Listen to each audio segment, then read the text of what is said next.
দেখতে পাচ্ছেন তারা মিষ্টি বিতরণ করছেন। এতটাই আনন্দিত উচ্ছ্বসিত যে তারা এই মুহূর্তে মিষ্টি বিতরণ করছেন প্রেসিডেন্ট সিলেটের শহীদ মিনার প্রাঙ্গণে। দেশে যাবে দিয়েছি তো রক্ত।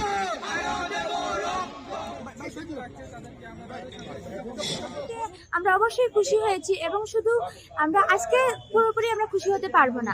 আমরা চাই শুধু এই ফাঁসির আদেশ নয়, এই ফাঁসির আদেশটা কার্যকরী হোক অতি শীঘ্রই।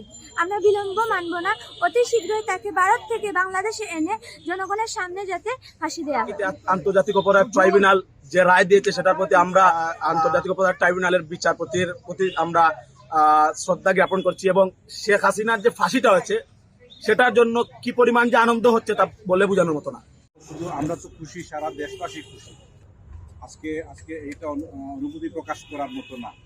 যাদের বুক খালি হয়েছে তাদের সাথে আমরা আজকে একীভূত। আমরা আবেগে আপ্লুত। এদেশের নির্যাতিত জনগণ একটা সুবিচার পেয়েছে বলে, সুবিচারের শুরু হয়েছে বলে আমরা বিশ্বাস করি। এটা শুরু হয়েছে এই একটা মামলায় তো কিছু হবে না, কারণ এখানে অনেক হাজার হাজার লোক মারা গেছে, তাদের তো বিচার হতে হবে।